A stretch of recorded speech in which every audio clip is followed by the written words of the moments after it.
Hey, Dr. Siegel, Week 3 podcast, Quest Atlantis and Spore. I played both of these, and I've got a little bit of an interview with my grandson that'll come in the middle of this, and then I'll have a few comments at the end.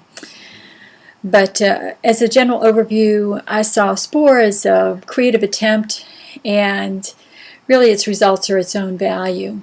Very creative. A lot of fun to see how many different ways you can put something together.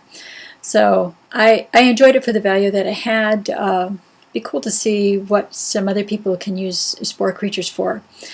And Quest Atlantis, I think this is a great first genre game for education, where they're trying to build it out of an environment, and it has a very dedicated educational use. But, I found it slow to load, and there was just a lot of text and writing, graphic organizers that you needed to print off and to type in. So I'm wondering how that would actually work, how it's really going to work with the general school-age public. I know that all of the research that was there available on their site, there was primarily one either author or contributing author to all of that documentation. So I would like to find out who else is doing some work on Quest Atlantis. I wish them really well. I hope that they're going to be successful in what they're doing with educational gaming. But there's a little ways to go there. Anyway, we're going to cut away for just a minute. I want you to enjoy this interview that I have with my 12-year-old grandson, and he's quite the gamer, and to hear what his take on it, because that's really what I wanted to compare my Spore and Quest Atlantis experience with as far as a reality check. So let's go to his few minutes of comments now.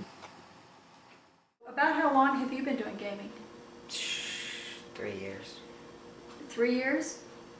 Now, on a scale of 1 to 10, 1 being just don't know nothing, and then 10 being an excellent gamer, where would you rate yourself as far as gaming expertise?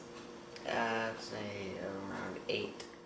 I know that I've taken you to the store when you've either wanted to buy games or trade games, and so since I have a real interest in gaming, not only for students but for adults right now, I thought, well, I just have to go talk to an expert. And hey, I have one right here in my family. So what kind of games do you like to play? What kind of action-packed. Action-packed games. Yep. Okay, and is there anything specific to action-packed? I mean, is it war? Is it fighting, war, drama? That kind of games. Okay, and what are your maybe top 3 or 4 games right now that you're really interested in? I got Gears of War 2. Gears of War 2. Halo 3. Halo 3. And then Call of Duty. Okay. And the 4th is the Call of Duty 4 Modern Warfare. That's one of my favorites. Okay, and if you had to leave this interview right now and go play a game, which of those 4 would you pop in first?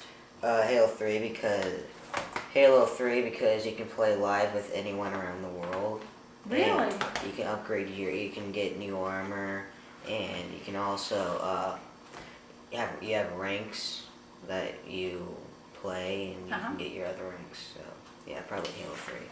It's my addicting game for right now. That's your addicting game for right now. Yeah, the other 3 are I play them when I get bored of Halo 3. Which is not very often. So tell me, about how much time a day do you spend, doing your games? My mom tends to stop me around 5 hours. Around 5 hours. So you can really stay focused on one game for about 5 hours? Sometimes if I get really focused in the game, like if I'm so bored and I play Halo 3 for about 30 minutes, I won't even hear what she says to me because I'm so focused. Really? That's incredible. I've become an excellent strategy person.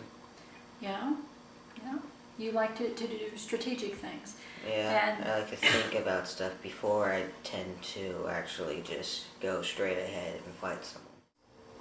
There's Around the World, where we just where you start off on your table, and then she hands out a math problem, and then if you solve it before the other person does, you just go to the next person and the next person until you get back to your seat, and then you win nothing.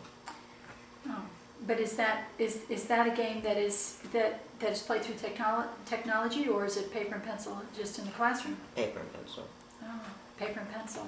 Yeah, we don't really play any games that involve computers and math. Well, as you can see, Dr. Siegel, my grandson is, I'm hoping to be a kind of a typical gamer kid. And if we sent him away from Call of Duty or Halo 3 to Quest Atlantis or Spore, I don't think there would be that 5 hours of focus that you would find for either one of those two particular activities. And that's not to say that it has to be that way. I think the question that really is the bottom line here is that there is a big span between educational gaming at this point and commercial gaming. And we can expect that. That's all right. But I'm hoping that gamers will continue to make educational gaming much more engaging, and there won't be such a huge jump between one and the other. If I was to create a game for educational use, I think that I would make it highly interactive, the way the Call of Duty and World of Warcraft are today, and that there is a storyline present, and make sure that there is a significant quest, a challenging quest, and that it doesn't necessarily have to introduce content area educational skills, but it may reinforce them. And I think I would like to see a gaming environment for maybe some secondary skills and not necessarily content area, like acquiring another non-birth language. We in North America are so oblivious sometimes to many of the world languages, and we forget about how important it is for our kids to know some of the languages that are very prominent. And as our world continues to expand, we cross paths with people who have other languages, and our North American kids need those too. Exploring different careers, I think, would be a great opportunity for role play. And then also for diet and exercise. I think it would be great to see something like what Wii has. The Wii game system has some sort of an exercise component to it, and can we really get something exciting and interesting going for diet and exercise for our kids, because so many children in America are both obese and are having issues with diabetes. So those would be my suggestions for where I would target a game, an educational game at this point.